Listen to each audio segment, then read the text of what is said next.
آپ دیکھ رہے ہیں اس وقت ڈیلی بھارت نیوز چینل، اور آج ہم بریلی شریف کی سٹی اسٹیشن پر کھڑے ہوئے ہیں۔ ہمارے ساتھ عالی جناب افسار رضوی کھڑے ہوئے ہیں۔ جیسا کہ آپ نے ابھی تقریباً 10 دن پہلے ایک ہندوستان کے اندر ایک بہت بڑا قافلہ دیکھا تھا، بہت بڑی بھیڑ کے ساتھ، بہت بڑی عوام کے ساتھ مہاراشٹرا کی سرزمین پر، اور جس کو مہاراشٹر کا شیر کہا جاتا ہے، جس کو مسلمانوں کی آواز کہا جاتا ہے، جس کو مسلمانوں کی شان کہا جاتا ہے، اس کا نام ہے عالی جناب امتیاز جلیل نے جو ایک ریلی نکالی تھی، اور وہ ریلی کس مقصد سے تھی وہ کو دیکھتے ہیں اور ان کی رائے کیا ہے امتیاز جلیل کے اس ریلی کے بارے میں۔ آئیے ان سے پوچھتے ہیں۔ السلام علیکم۔ وعلیکم السلام۔ جی بھائی، عمر بھائی، ایک شعر ہے جو عزم کر لیں تو دریا کی روانیں رک جائے، ہر ایک جابر و ظالم کی کہانی رک جائے۔ جی، ہر دور میں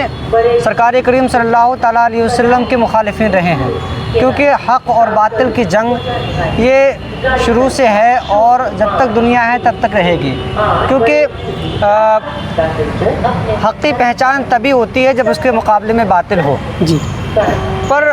آج کچھ میڈک جو ہے زیادہ کود رہے ہیں، اس کی وجہ یہ ہے وہ یہ سمجھتے ہیں کہ نبی کریم صلی اللہ تعالیٰ علیہ وسلم کی شان میں گستاخی ہم کریں گے تو ہمیں کوئی کہنے والا نہیں ہوگا۔ پر صرف ایک امتیاز جلیل ہی نہیں بلکہ دنیا میں بہت سارے ایسے لوگ ہیں جو سرکار کریم صلی اللہ تعالیٰ علیہ وسلم کے نام و اس کی خاطر اپنی جان دینے کے لیے ہمیشہ تیار ہیں، جس کا ٹیلر مہاراشٹرا کے اندر آپ نے امتیاز جلیل کی شکل میں دیکھا۔ وہ ریلی نکالی گئی تھی ایک غدار اور مکار انسان جس نے نبی کریم، میں اپنی زبان سے اس کا نام لے کر اپنی زبان کو گندہ نہیں کرنا چاہتا، وہ ایک بابا ہے، سمجھے؟ جبکہ کوئی بھی مذہب،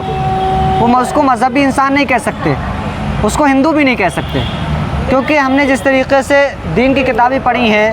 اور تو اسی طریقے سے ہم نے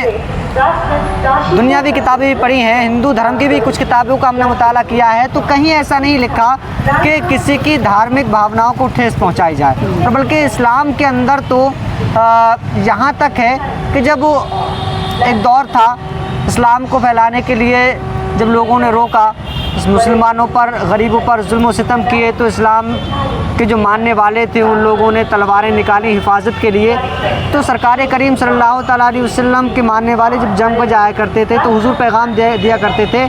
کہ درختوں کو مت کاٹنا، کسی بیوہ، کسی عورت پر ہاتھ مت اٹھانا، بچوں کو قتل مت کرنا، یہاں تک کہ کسی کے مذہبی رہنما اور مذہبی جو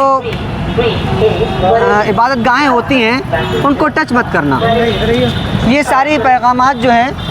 وہ سرکار کریم صلی اللہ تعالیٰ علیہ وسلم دے کر بھیجتے تھے۔ اب جو ہے انہی پیغامات کو اگر مد نظر کریں، دیکھیں تو ہندو دھرم میں بھی کہیں ایسا نہیں لکھا ہے کہ کسی کے مذہب پر آپ انگلی اٹھائیں، کسی کے مذہب کو آپ برا بھلا کہیں۔ تو جو لوگ کسی کے مذہب کو برا بھلا کہتے ہیں وہ کسی مذہب کے نہیں ہوتے، وہ صرف مطلب کے ہوتے ہیں، ٹھیک ہے؟ تو جس مکار انسان نے سرکار کریم صلی اللہ تعالیٰ علیہ وسلم کے خلاف ان کی شان، سرکار کی شان میں گستاخی کی، اس نے دیکھا اور پوری مہاراشٹر سرکار نے دیکھا کہ سرکار کی ناموس کی خاطر